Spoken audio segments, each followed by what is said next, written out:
If China is correct, Toyota, Nissan, Honda, Mazda, and Mitsubishi are all completely screwed and will almost certainly be bankrupt before 2035. Here's why.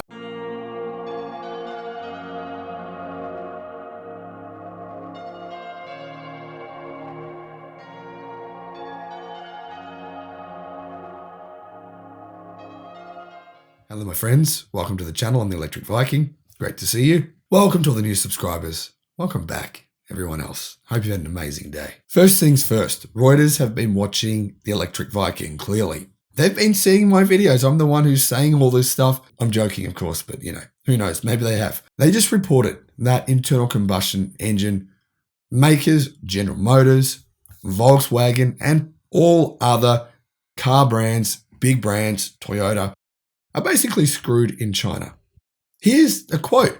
Kings of the combustion age, such as General Motors and Volkswagen, are falling well behind local car players in the booming electric vehicle market in China, a country that's key to funding and developing their electric and autonomous ambitions.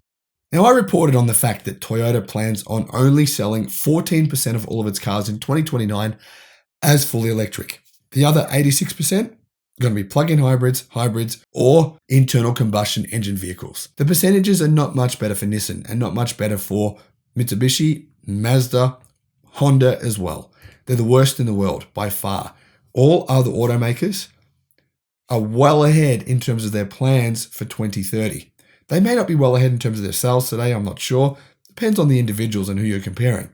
But what matters the most is what you plan to be, where you plan to go. And all these Japanese automakers do not want to embrace electric vehicles. They've said it on numerous occasions. So if China is right, then all of these car companies are royally screwed. In fact, if I'm right, they're seriously royally screwed.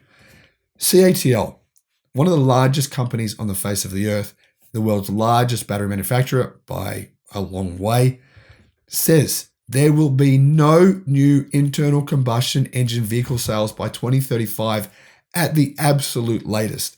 CATL has said the internal combustion engine vehicle is dead by 2030. Maybe there'll be a few sales between 2030 and 2035, but that's it. After that, bye-bye.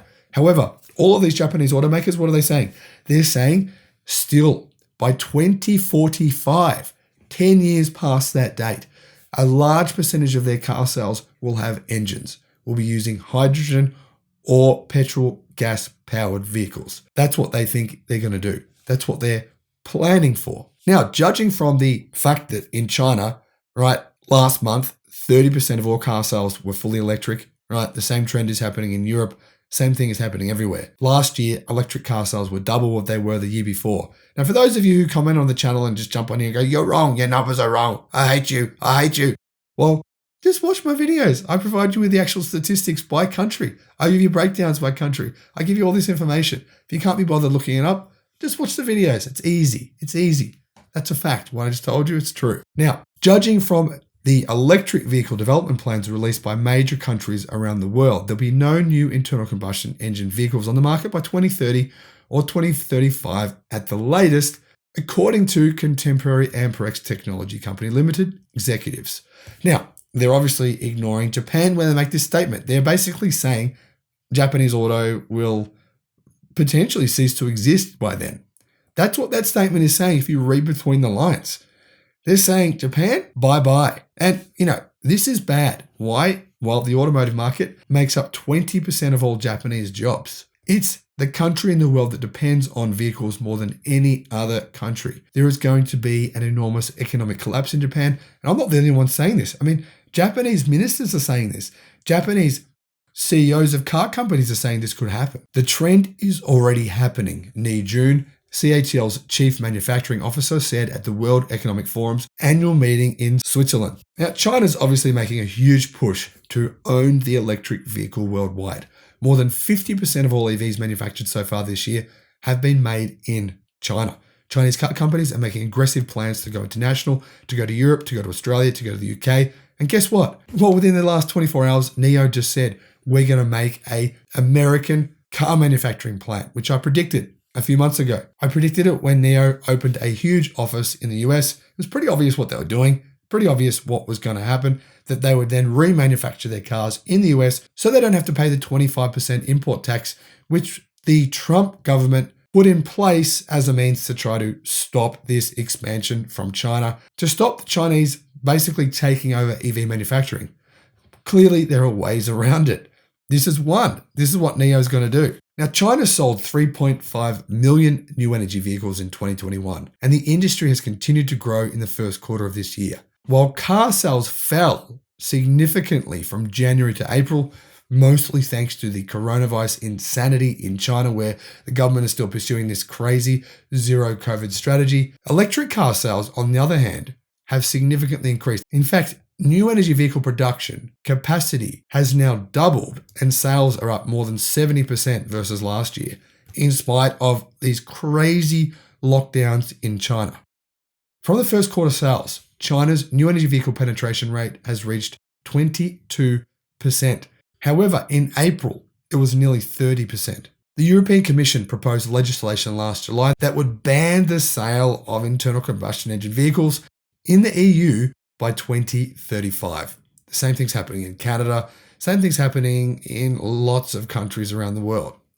Lawmakers on the European Parliament's Environment Committee backed the plan earlier this month.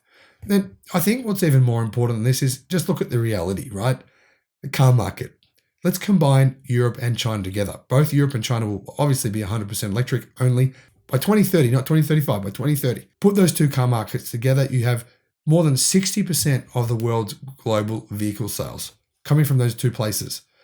If they're only buying EVs, then really, who is going to be manufacturing and buying all these internal combustion engine vehicles post 2030? Yeah, there might be some laggards, but they'll make up a pretty small percentage of the market. Now, in response to this new EU regulation, Volkswagen has announced that it will stop producing all internal combustion engine vehicles by 2035. GM said the same thing a while back, but they've backtracked a little bit on that. In April of this year, BYD, now the world's second or third largest EV manufacturer, depending on how you calculate it, said it had stopped production and sales of internal combustion engine vehicles in order for it to focus on purely electric cars.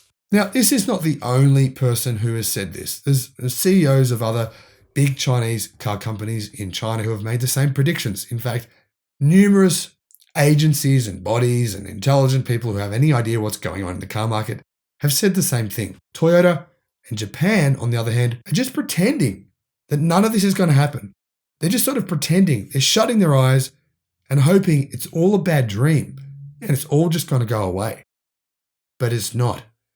EVs are here, and there's nothing Japan or Japanese automakers can do about it. In my view, at this stage, it's now too late. So frankly, my advice is, if you are invested in any of these automotive companies, get out, sell your stock before it's worth nothing. Thanks for watching, and I'll see you again on the next one. Bye-bye.